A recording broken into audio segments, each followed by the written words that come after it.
Hello friends, आपल्या सर्वांची आवडती मालिका तू ही रे माझा मितवा या मालिकेच्या आजच्या बुधवार 29 एप्रिलच्या एपिसोडमध्ये एक भयानक अति जबरदस्त ट्विस्ट आलाय ज्याचा आपण कधी विचारही केला नव्हता. मग नेमकं घडलंय तरी काय? तर फ्रेंड्स, राजेश राजेश हा म्हणजे जगावेगळाच पुरुष आहे ज्यावर प्रत्येक स्त्री भाळते. आपल्याला आतापर्यंत अंजलीचं माहीत होतं, मग शलाका पाटीलचं माहीत होतं, रियाचं सुद्धा माहीत होतं, पण राजेशचं बँगलोरमध्ये सुद्धा एक करंट अकाउंट आहे. तेथे राजेशची आणखीन एक गर्लफ्रेंड आहे, एक विधवा बाई जिच्याशी राजेशचे संबंध आहेत. आणि राजेश हा अर्णवचं काम करायला बँगलोरला नाही गेलाय, तर या बाईला भेटायला बँगलोरला गेलाय, म्हणजे कामात काम करायला गेलाय. मग हे सगळं घडलं तरी कसं? आणि ही विधवा बाई आहे तरी कोण? त्याचबरोबर अर्णव आणि ईश्वरीवर आता कन्नूची जबाबदारी येऊन पडली आहे आणि कन्नूला सांभाळण्यात अर्णवने खूप मोठी चूक केली आहे. आणि कन्नू ही चक्क जिन्यावरून खाली पडणार आहे. एवढंसं छोटं बाळ हे जिन्यावरून खाली पडणार आहे. मग हे सगळं घडलं तरी कसं आणि पुढे काय होईल हे जाणून घेण्यासाठी हा व्हिडिओ शेवटपर्यंत नक्की पहा.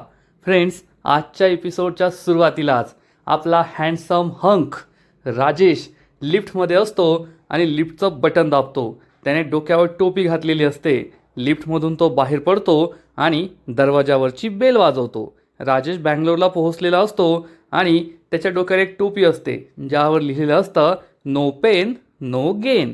आणि मग दरवाजा उघडतो. समोर एक सुंदर स्त्री उभी असते आणि ती राजेशकडे पाहून खूप खुश होते. आणि राजेशचा पॅटर्न तर आपल्याला माहिती आहे, राजेशचा पॅटर्नच वेगळा आहे. प्रत्येक मुलीबरोबर तो वेगळ्या नावाने ओळख करून घेतो. म्हणजे काही लोकांसाठी तो राकेश आहे, काही लोकांसाठी राजेश आहे, काही लोकांसाठी सर्वेश आहे. तसंच आता राजेश या बाईसाठी रितेश असतो. ही बाई म्हणते, वेलकम रितेश, मी तुझीच वाट पाहत होते. आणि आपला रितेश म्हणजे राजेश खूप खुश होतो, तिच्याकडे पाहून स्माईल करतो. आणि मग ही बाई म्हणते, काय रे रितेश, केव्हाची मी तुझी वाट पाहतीये आणि तुला यायला एवढा उशीर का झाला? तर रितेश म्हणतो, काय सांगू तुला, माझी फ्लाईटच लेट झाली म्हणून बँगलोरला पोहोचायला वेळ झाला. पण आता मी आलोय ना, आता मी काय तुला सोडत नाही. असं म्हणून रितेश या सुंदरीला मिठी मारतो. ही सुंदरीसुद्धा खूप खुश होते आणि रितेशसुद्धा खुश होतो. आणि मग रितेश तिला सांगतो, मी तुझ्यासाठी ना एक गिफ्ट आणलंय. तो तिला कानातले देतो, सोन्याचे. हे पाहून ही बाई खूप खुश होते आणि म्हणते, अरे वा, खूप छान आहे, पण याचा बॉक्स कोठे? आपल्या सगळ्यांना माहिती आहे की या रितेशने म्हणजे राजेशने हे काय विकत घेतलेलं नाही आहे, कुठून तरी चोरलेलं असेल. पण तो या बाईला सांगतो, अगं मला आहे ना हे तुझ्या कानात स्वतःच्या हाताने घालायचे होते, त्यामुळे मी बॉक्स आधीच फेकून दिला आहे. आणि या बाईला हे खरं वाटतं. आणि मग आपला राजेश उर्फ रितेश तिच्या कानामध्ये हे सोन्याचे घालत असतो अतिशय प्रेमाने. आणि मनातल्या मनात विचार करतो, माझ्या बावळट बायको अंजलीचे कानातले या बावळट विधवेच्या कानात मी घालतोय, कारण बँगलोरमधील हे माझं करंट अकाउंट आहे आणि ही विधवा खूप श्रीमंत आहे, मालदार पार्टी आहे, त्यामुळे मला हे अकाउंट सुरू ठेवावं लागणारच आहे. असा विचार करून राजेश तिच्या आणखीन जवळ येतो, तिच्याशी रोमांस करत असतो. आणि ही बाईसुद्धा चांगलीच खुश असते आणि दोघे रूममध्ये निघून जातात. म्हणजे राजेशच्या या नवीन प्रकरणाबद्दल आपल्याला कळलंय, त्याच्यात अशी काय जादू आहे देवालाच माहीत. आणि मग अर्णवच्या घरी सगळेजण जेवण करून निघून गेलेले असतात. ईश्वरी किचनमध्ये असते. तेवढ्यात आकाश तेथे येतो आणि पाणी पित असतो. ईश्वरी त्याला म्हणते, आकाश भाऊजी, तुम्हाला यायला उशीर झाला का? आमच्या सगळ्यांची जेवणं झालीत, मी तुम्हाला वाढते. आकाश म्हणतो, नाही ईश्वरी, मला नाही जेवायचं आहे, माझा मूड नाही आहे. ईश्वरी विचारते, काय झालं आकाश भाऊजी, तुम्ही थोडे चिडलेले दिसताय? तर आकाश सांगतो, आज नम्रताने माझ्यावर हात उचलला. हे ऐकून ईश्वरीच्या पायाखालची जमीनच सरकते. तिचा विश्वासच बसत नाही की नम्रताने चक्क आकाशवर हात उचललाय. आणि इकडे आपला शुब्बू हा नमूच्या मागे मागे करत असतो आणि म्हणतो, नमे चल, मी तुझ्यासाठी मस्त लिंबू सोडा बनवतो. तर नमी ही खूप चिडलेली असते, काहीच बोलत नाही. तेवढ्या सुप्रिया तेथे येते आणि म्हणते, अरे काय शुब्बू, नमूने सकाळपासून काहीच खाल्लेलं नाहीये आणि तू कुठे तिला सोडा पाजतोय? असं म्हणून सुप्रिया नम्रताला म्हणते, नमू चल, मी तुझ्यासाठी बनवते, काहीतरी खाऊन घे. पण नम्रता काहीही खाण्यास नकार देते, ती काय ऐकायला तयार होत नाही. शुभू म्हणतो, काकू तू नको काळजी करू, आज आहे ना ती लिक्विड डाएटवर आहे, ती फक्त माझ्या हातचा लिंबू सोडा पिणार आहे आणि त्याच्या आधी मी तिला काहीतरी खाऊ घालतो, तू नको टेन्शन घेऊ. सुप्रिया म्हणते, शुभू, नमू फक्त तुझंच ऐकते, आता तूच तिला खाऊ घाल, मी जाते. असं म्हणून सुप्रिया जाते. शुभू भलताच खुश होतो आणि म्हणतो, अरे वा, सासूबाईंना सुद्धा समजलंय की नमू फक्त माझंच ऐकते. नमू ही मात्र टेन्शनमध्ये असते, तिला आपण आकाशवर हात उचलला याचा त्रास होत असतो. शुभू मात्र तिच्याकडे पाहून खुश असतो. इकडे ईश्वरी ही आकाशला म्हणते, माझा तर विश्वासच बसत नाहीये की नम्रताईने असं काहीतरी केलंय. आकाश म्हणतो, तिने असंच केलंय कारण शुभूवर हल्ला मी केला असा तिला संशय आहे. तेव्हा ईश्वरी म्हणते, पण माझा पूर्ण विश्वास आहे, तुम्ही असं काहीच केलेलं नाहीये. आकाश म्हणतो, तुझा विश्वास आहे ना, पण तिचा माझ्यावर विश्वास नाहीये. ईश्वरी म्हणते, ठीक आहे, मी त्याच्याशी बोलते. तर इकडे शुभू हा एक लिंबू नमूकडे देतो आणि त्याला लिंबू कापायला सांगतो. हे नमू लिंबू कापत असते, पण तिचं लक्ष नसतं, त्यामुळे तिच्या बोटाला कापतं आणि बोटातून रक्त येऊ लागतं. नमू ओरडते, शुभू चांगलाच घाबरतो आणि तिचं बोट आपल्या तोंडात ठेवतो, हे रक्त चोखत असतो. नम्रता म्हणते, सोड शुभू, काही नाही झालंय. पण शुभू काय ऐकायला तयार होत नाही. नमे तू गप्प बस, असं म्हणून तो बोट चोखतच असतो. नम्रता खूप चिडते आणि बोट त्याच्या तोंडातून काढून घेते आणि म्हणते, सांगितलं ना काही नाही झालंय, असं म्हणून नम्रता निघून जाते. पण शुभू मात्र चांगलाच खुश होतो आणि खुश होता होता अचानक पुन्हा एकदा चिडतो. खरंच हा एक नंबरचा सायको आहे, राजेशला मागे पाडेल असे त्याचे एक्सप्रेशन असतात. आणि मग शुभू या चाकूकडे पाहतो आणि म्हणतो, तुझ्यामुळे माझी नम्रता कळवळली, तुझ्यामुळे माझ्या नमीढमीला त्रास झाला, आता मी तुला काही सोडणार नाहीये. असं म्हणून हा शुभू चक्क या चाकूला मारण्यासाठी जोर जोरात त्याला खाली आदळू लागतो. चाकूला जोर जोरात मारत असतो. फ्रेंड्स, खरंच या मालिकेत आता तिसरा विलन आलाय. वल्लरी कमी पडली, राजेश कमी पडला, एक वेळ अंजली कमी पडली आणि या शुभूचा जन्म आता झालाय. आणि इकडे ईश्वरी ही आकाशला म्हणते, मी नमिताईशी बोलेल, तिला समजून सांगेल. तर आकाश म्हणतो, नको ईश्वरी, तू तिच्याशी बोलायला गेली ना तर ती तुझाच अपमान करेल, तू कशाला आमच्यामध्ये पडतीयेस असं तुला बोलेल. ईश्वरी म्हणते, नाही आकाश भाऊजी, तुम्ही टेन्शन घेऊ नका, सगळं ठीक होईल. आकाश तेथून निघून जातो. ईश्वरीला प्रश्न पडतो की या दोघांमध्ये नेमकं काय चाललंय ते कळतच नाहीये. आणि इकडे शुभू या चाकूला मारता मारता चाकूसुद्धा मरण पावतो, पण शुभूच्या हाताला लागतं, जखम होते आणि रक्त येऊ लागतं. पण शुभूला काही फरक पडत नाही. मी या चाकूचा बदला घेतला, माझ्या नमीला त्रास देणाऱ्याला मी सोडणार नाहीये असा विचार करून शुभू खुश असतो. आणि मग दुसऱ्या दिवशी सकाळी ईश्वरी ही अंजलीच्या रूममध्ये येते. कन्नू ही खेळत असते पाण्यात आणि अजून अंजली झोपलेलीच असते. राजेश तर बँगलोरला गेलाय दुसऱ्या बायकोकडे. ईश्वरी ही अंजलीजवळ येते आणि म्हणते, अंजलीताई उठा, मी तुमच्यासाठी गरमागरम चहा आणलाय. पण अंजली काही उठत नाही. ईश्वरी तिच्या हातावर हात ठेवते तर ईश्वरीला कळतं अंजलीला ताप आलाय. ईश्वरी तिच्या चेहऱ्यावर माथ्यावर हात ठेवते तर ताप खूप जास्त आहे हे ईश्वरीला समजतं. ईश्वरी घाबरते आणि अर्णवला आवाज देते. अर्णव येऊन विचारतो, काय झालं? तर ईश्वरी सांगते, अंजलीताईंना खूप ताप आहे. अर्णव चेक करतो तर अंजलीला खरंच ताप असतो. अर्णव हा अंजलीला उठून बसायला सांगतो आणि म्हणतो, ताई तुला तर खूप जास्त फीवर आहे, मी डॉक्टरांना बोलवतो. आणि अर्णव हा डॉक्टरांना कॉल करतो. इकडे आकाशसुद्धा खूप चिडलेला असतो आणि फोनवर मोठमोठ्याने बोलत असतो. तेवढ्यात वल्लरी तेथे येते. वल्लरीला फक्त एकच काम जमतं, कुणीही फोनवर महत्त्वाचं बोलत असलं की ती तेथे पोहोचते. कशी पोहोचते देव जाणे, पण ती वेळेवर पोहोचते. आणि आकाश म्हणतो, साहेब तुम्हाला कळत कसं नाहीये, मी तुमच्या वरिष्ठ साहेबांशी बोललोय, मी त्यांना सगळं सांगितलंय, ज्याने कुणी हे केलंय मला त्याची सगळी माहिती पाहिजे. आणि या सगळ्या प्रकरणामुळे माझ्या पर्सनल लाईफमध्ये खूप सारे प्रॉब्लेम झाले आहेत, आता ते प्रॉब्लेम मी वाढू देऊ शकत नाही. असं म्हणून आकाश फोन कट करतो. वल्लरी विचारते, काय झालं आकाश बाळा, एवढा का चिडलाय? आकाश तिला झालेला सगळा प्रकार सांगतो. मॉम, माझ्या नावाने कुणीतरी फेक सिम कार्ड विकत घेतलं, त्यानंतर माझ्या नावाचा वापर करून काही गुंडांना सुपारी दिली नम्रताचा मित्र शुभंकरला मारण्याची. आणि मग पोलीस आता मलाच दोषी ठरवत आहे. त्या नम्रताला असं वाटतंय मीच हे सगळं केलंय, ती माझ्याशी भांडतीये आणि मी त्या माणसाला सोडणार नाहीये ज्याने हे सगळं केलंय. हे ऐकून वल्लरीला जबर धक्काच बसतो. आकाश चिडून म्हणतो, मॉम मी त्या दुकानातसुद्धा गेलो होतो जेथून हे सिम कार्ड घेतलंय, मी त्या दुकानाच्या मालकाला सुद्धा सोडणार नाहीये, त्यानंतर मी त्या गुंडांना सुद्धा पकडणार आहे, त्यांची सुद्धा धुलाई करणार आहे. जोपर्यंत खरा गुन्हेगार कोण आहे हे मला कळत नाही ना, तोपर्यंत मी शांत बसणार नाहीये. हे ऐकून वल्लरीला जबर धक्काच बसतो. वल्लरी विचार करते, अरे देवा, या आकाशला थांबवावं लागेल. जर तो या प्रकरणाच्या मुळाशी गेला ना तर त्याला समजेल हे सगळं मीच केलं होतं आणि मग माझा पॅकअप. असं करून चालणार नाही, याला थांबवावंच लागेल असा विचार वल्लरी करते. इकडे डॉक्टर घरी पोहोचलेले असतात आणि अंजलीला चेक करत असतात. अर्णव विचारतो, काय झालं डॉक्टर, काही सिरियस आहे का? डॉक्टर सांगतात, सिरियस नाही आहे, पण त्यांना व्हायरल फीवर झालं आहे आणि ते सिव्हिअर आहे. अंजली विचारते, डॉक्टर पण मी माझ्या बाळाला तर सांभाळू शकेल ना? तर डॉक्टर सांगतात, नाही मॅडम, तुम्ही तुमच्या बाळाला नाही सांभाळू शकत, नाहीतर बाळाला त्रास होईल. तुम्हाला हॉस्पिटलमध्ये ॲडमिट करावं लागेल. हे ऐकून सगळ्यांना जबर धक्काच बसतो. मामा विचारतो, डायरेक्ट हॉस्पिटलमध्ये, त्याची काय गरज आहे? तर डॉक्टर सांगतात, कारण प्रेग्नन्सीनंतर अंजली मॅडमची तब्येत खूप खालावली आहे. त्यांचं BP सुद्धा फ्लक्च्युएट होत असतं आणि आता हे व्हायरल फीवर, त्यामुळे त्यांच्या बाळालासुद्धा त्रास होईल आणि जर त्यांना घरातच ठेवलं तर त्यांचा त्रास आणखीन वाढेल.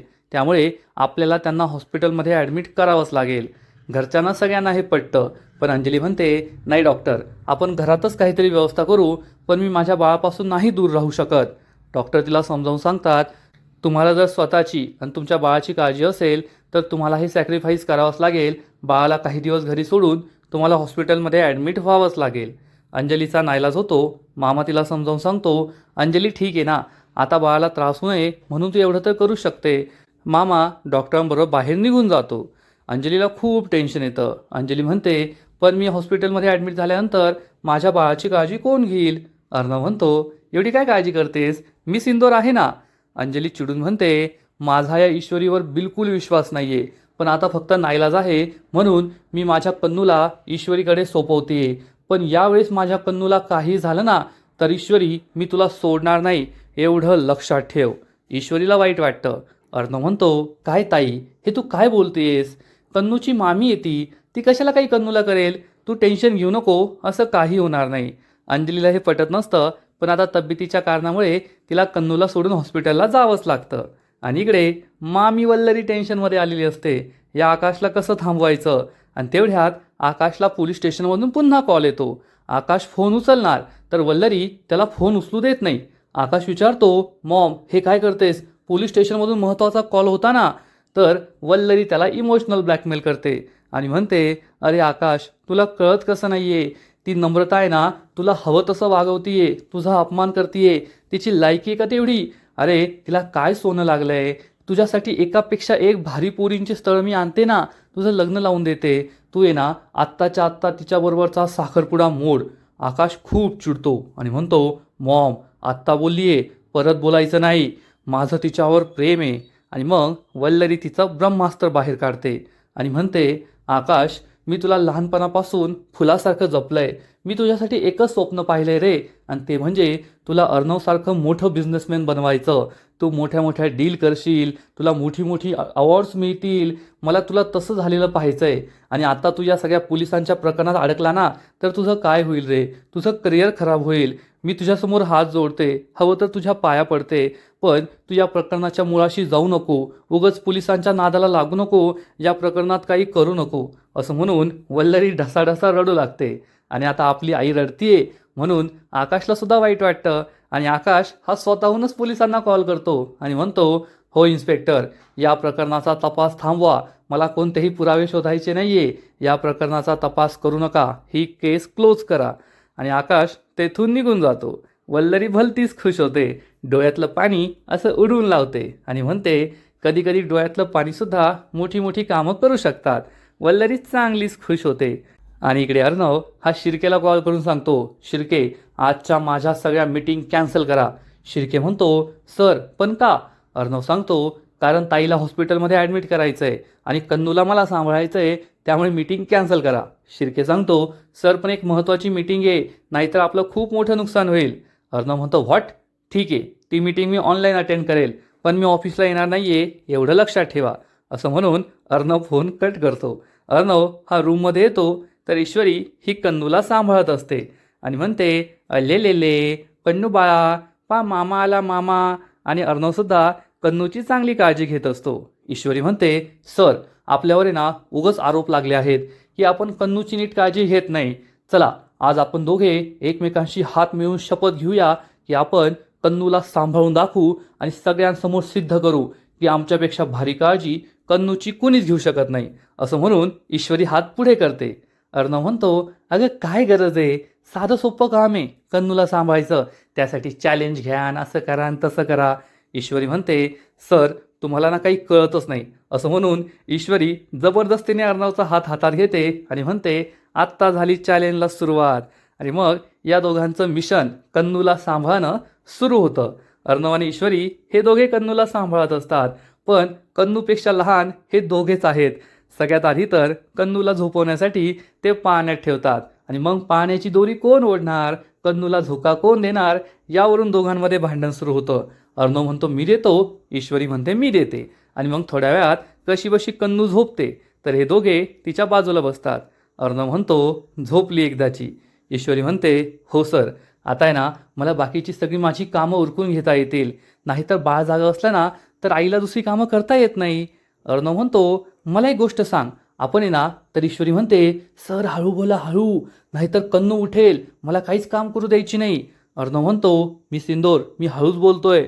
ईश्वरी म्हणते, मग अजून हळू बोला. आणि अर्णव हा चक्क सायलेंटच होतो. तो चक्क साईन लँग्वेजने तिला काहीतरी बोलू लागतो, असं लिहिण्याचं काहीतरी साईन करतो. ईश्वरी म्हणते, सर हे काय बोलताय, कन्नूला काय आपण अभ्यास द्यायचा का, अहो ती अजून खूप छोटी आहे, अभ्यास करण्यालायक मोठी झालेली नाही आहे. अर्णव चिडून म्हणतो, म्हणजे परत साईन लँग्वेजमध्येच म्हणतो, पण हे साईनसुद्धा ईश्वरीला कळत नाही. ईश्वरी म्हणते, सर मी आहे ना पागल होऊन जाईन, तुमचे हे इशारे मला कळतच नाही आहे, तुम्ही बोला, फक्त हळू बोला. अर्णव म्हणतो, मी तुला हे सांगत होतो, आपण आहे ना कन्नूचं शेड्यूल बनवूया, ती कधी उठते, कधी आंघोळ करते, कधी खाते, कधी दूध पिते, कधी खेळते, कधी झोपते, असं सगळं शेड्यूल बनवायचं. ईश्वरी म्हणते, सर तुम्ही पागल झालाय का, ते लहान बाळ आहे, त्याचं आहे ना असं शेड्यूल वगैरे नाही बनवता येत.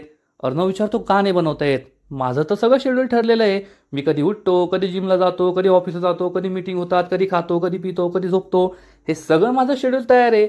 ईश्वरी म्हणते, कारण तुम्ही इतक्या मोठ्या कंपनीचे CEO आहात ना, आणि तुम्ही आता मोठे झालाय, पण ते अजून बाळ आहे, हे तुम्हाला कळत आहे का, घरातील सगळ्यांना ते माहिती आहे, फक्त तुम्हालाच माहीत नाही असं वाटतंय मला. अर्णव चिडून म्हणतो, घरातील सगळ्यांना हे सुद्धा माहिती आहे की कन्नूपेक्षा लहान तूच आहे, तिच्यापेक्षा लहानासारखी वागते ती. ईश्वरी म्हणते, हो का. आणि या दोघांमध्ये यावरून भांडण सुरू होतं आणि कन्नू त्याच वेळेस रडायला लागते. ईश्वरीला मोठा धक्काच बसतो. ईश्वरी चिडून म्हणते, सर हे सगळं तुमच्यामुळे झालंय, कन्नू जागी झाली आहे, आता ती काही परत झोपणार नाही, आता मी काय करायचं. अर्णव म्हणतो, तुझ्यामुळे जागी झाली ती, तू बडबड करत होती. आणि या दोघांमध्ये पुन्हा एकदा भांडण सुरू होतं आणि कन्नू ही आणखीनच रडू लागते. ईश्वरी तिला पाहण्यातून बाहेर घेते. इकडे सुप्रिया नम्रताला विचारते, अगं आपली नेहमीची भाजी कापण्याची सुरी कुठे, किचनमध्ये सापडतच नाहीये. तर नम्रता सांगते, असं कसं, काल संध्याकाळी तर होती, त्यामुळेच माझं बोट कापलं होतं ना. सुप्रिया विचारते, तुझं बोट कापलं, जास्त तर लागलं नाही ना. तर ती सांगते, नाही आई, मी काल आकाश सरांवर हात उचलला ना, त्यामुळे मी टेन्शनमध्ये होते, माझं लक्ष नव्हतं म्हणून थोडंसं कापलं होतं. आणि तेवढ्यात शुब्बू बाहेर येतो आणि म्हणतो, काकू मला एक कप चहा द्या ना. आणि तेवढ्यात सुप्रियाची नजर जाते की शुब्बूच्या हाताला सुद्धा मोठी पट्टी बांधली आहे. नम्रता आणि सुप्रिया त्याला बाहेर बोलवतात आणि विचारतात, तुझ्या बोटाला हे काय झालंय. शुब्बू खोटं सांगतो, अगं काही नाही, आज सकाळी मी मॉर्निंग वॉकला गेलो होतो ना, तर रस्त्यावर एक पत्र्याचा डब्बा पडलेला होता, मी तो बाजूला करायला गेलो तर ती धारदार बाजू माझ्या हाताला लागली आणि मग थोडंसं रक्त आलं, जास्त काही नाही. तर सुप्रिया म्हणते, अरे काय शुब्बू, तुझ्या मागे हे काय लागलंय, आधी तो हल्ला, आता हे हाताला लागलं. तर शुब्बू म्हणतो, अगं काकू, तरुण पोरांच्या हातापायाला लागत असतं, त्यात एवढं घाबरायचं नाही, चल तू नको, नमे तू माझ्यासाठी चहा बनव, म्हणजे माझं दुखणं लगेच पळून जाईल. नम्रता म्हणते, ठीक आहे, मी तुझ्यासाठी चहा बनवते. सुप्रिया म्हणते, आणि मी जेवणाचं पाहते. सुप्रिया किचनमध्ये निघून जाते आणि नम्रता विचार करते, मी शुब्बूशी बोलू का, काल जे काही झालं तोच मला काही चांगला सल्ला देऊ शकेल. असं म्हणून नम्रता शुब्बूला म्हणते, शुब्बू मी तुझ्यासाठी चहा टाकते, पण मला तुझ्याशी काहीतरी महत्त्वाचं बोलायचं आहे. शुब्बू विचारतो, काय. तर नम्रता त्याला म्हणते, काल मी आकाश सरांवर खूप चिडले ना, नाही नाही ते बोलले त्यांना, मला आहे ना त्यांची माफी मागायची आहे, पण अचानक असं वाटतं की ते तर नाही माझ्यावर चिडणार ना, तूच सांग आता मी काय करू. तर शुब्बू तिला चुकीचा सल्ला देतो आणि म्हणतो, कसं आहे ना नमे, जेव्हा आपण एखाद्या व्यक्तीच्या खूप जवळ जातो ना, तेव्हा आपल्या अपेक्षा वाढतात आणि अपेक्षा वाढल्या की अपेक्षा भंग होतो आणि अपेक्षा भंग टाळायचा असेल तर एकमेकांना स्पेस द्यायला हवी. नम्रता म्हणते, हे काय बोलतोय तू, मी तर त्यांना स्पेस देते. आणि मग शुभू म्हणतो, त्याला ब्रेक दे, त्याच्यापासून काही दिवस दूर जा. हे ऐकून नम्रताला मोठा धक्काच बसतो. आणि इकडे ईश्वरी ही कन्नूला शांत करण्याचा प्रयत्न करत असते, पण कन्नू रडतच असते. अर्णव म्हणतो, मी सिंदोर, हे काय चाललंय तुझं, कन्नू का रडतीये, ती तुझ्याकडे आल्यावर तर शांत होते ना, मग आज का शांत होत नाहीये. ईश्वरी म्हणते, अहो सर, ही बाळांची एक लँग्वेज असते, रडणं, त्यांना आपल्या काहीतरी सांगायचं असतं म्हणून ते रडत असतात.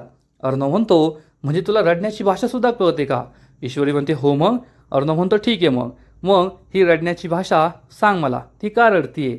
ईश्वरी बाळाला खाली ठेवते आणि बाळाशी अल्ले उल्ले उल्ले करून बोलू लागते. अर्णव विचारतो, काय झालं, सांगितलं की तिने काही. आणि तेवढ्यात अर्णवला घाणेरडा वास येतो. अर्णव म्हणतो, हा वास कुठून येतोय. तर ईश्वरी म्हणते, सर, तुमच्या लाडक्या भाचीने शी केली आहे. अर्णव चक्क तोंडाला रुमाल बांधतो. ईश्वरी विचारते, सर हे काय करताय. अर्णव म्हणतो, मी सिंदोर, वास येतोय ना, मला तो सहन होत नाहीये, माझी ना एक महत्त्वाची मीटिंग आहे, तेवढी मीटिंग मी करून येतो. ईश्वरी म्हणते, नाही नाही नाही, मीटिंग वगैरे काही नाही, येथेच थांबायचं. अर्णव म्हणतो, असं कसं, अगं माझी महत्त्वाची मीटिंग आहे, तुला मी सांगितलं होतं ना, मी घरून काम करणार आहे. ईश्वरी म्हणते, काही घरून बिरून काम करायचं नाही, म्हणजे बाळाशी गोडगोड बोलायचं, बाळाला ठेवायचं आणि बाळाने अशी शिसू केली की पळून जायचं. सरस नसतं, बाळाचं सगळंच करावं लागतं. चला तेथून मला डायपर द्या.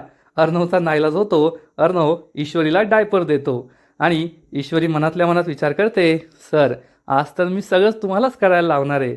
आणि अर्णवला मात्र हे सगळं काही आवडत नसतं आणि आजचा एपिसोड येथेच संपतो. फ्रेंड्स, तू ही रे माझा मितवा या मालिकेचा आजचा एपिसोड खरंच खूप भारी होता. एकानंतर एक जबरदस्त ट्विस्ट आले. सगळ्यात आधी तर राजेशची अजून एक बायको आपल्या समोर आली आहे. बँगलोरमध्ये राहणारी एक विधवा बाई, तिच्याशी सुद्धा राजेशचे साटेलोट आहे, हे पाहून सगळ्यांना जबर धक्का बसला असेल. आणि मग ईश्वरी आणि अर्णव हे दोघे कन्नूला सांभाळताय अंजली हॉस्पिटलमध्ये गेली आहे आणि हे सांभाळताना दोघांचं क्यूट रिलेशनशिप पाहायला सुद्धा मजा येते, यात शंका नाही. तू ही रे माझा मितवा या मालिकेचा आजचा एपिसोड तर भारी होता, पण या मालिकेचा पुढील एपिसोड आणखीन भारी असणार आहे. आणखीन मोठा ट्विस्ट या मालिकेत येणार आहे. मग नेमकं घडणार तरी काय. तर फ्रेंड्स, पुढील एपिसोडमध्ये आपण पाहू, जो अर्णव कन्नूने शी केली म्हणून पळून जात होता, ईश्वरी त्याच्याकडूनच या कन्नूचं डायपर बदलून घेणार आणि हे सगळं करत असताना अर्णवची खूप मजा येईल. अर्णवला हे आवडत नसेल, त्याला वास येत असेल, त्याला हे पाहवलं जाणार नाही, पण ईश्वरी सगळं अर्णवकडूनच करून घेणार आणि अर्णव मग तेथून पळून जाईल आणि ईश्वरी म्हणेल, वा इशू वा, आज तर तू चक्क सात्विक फॅशनच्या CEO कडून बाळाचा डायपर चेंज करून घेतलाय, लगे रहो. ईश्वरी खूप खुश असणार. आणि इकडे आपला सायको शुब्बू चक्क किचनमध्ये चाकू घेऊन येणार आणि त्याच वेळेस सुप्रिया मागे वळून पाहिल आणि शुब्बूच्या हातात हा चाकू पाहून सुप्रिया खूप घाबरणार. मग हा शुब्बू पुढे काहीही करू शकतो. नम्रताला मिळवण्यासाठी तो कोणाचा जीवसुद्धा घेईल असंच वाटतंय. पण इकडे हे होत असताना अर्णवच्या घरी काहीतरी महाभयंकर घडणार आहे. मग हे महाभयंकर काय असेल. तर फ्रेंड्स, आपण पाहू की ईश्वरी ही आपल्या रूममध्ये नसेल आणि कन्नू ही चक्क अर्णवजवळ असणार. अर्णवच्या रूममध्ये अर्णव फोनवर बोलत असेल. शिर्के त्याला काहीतरी फाईल पाहायला सांगणार. अर्णव आपलं कपाट उघडेल, कन्नू तेथेच असेल. अर्णव आपलं कपाट उघडणार आणि त्याच वेळेस कपाटाचा दरवाजा कन्नूच्या गाडीला जोरात लागणार आणि ही गाडी चक्क रूमच्या बाहेर घरंगळत जाईल. आणि अर्णव आणि ईश्वरीचा रूम हा पहिल्या मजल्यावर आहे, तेथे जिना असेल. या जिन्याच्या दिशेने ही गाडी घरंगळत जाणार.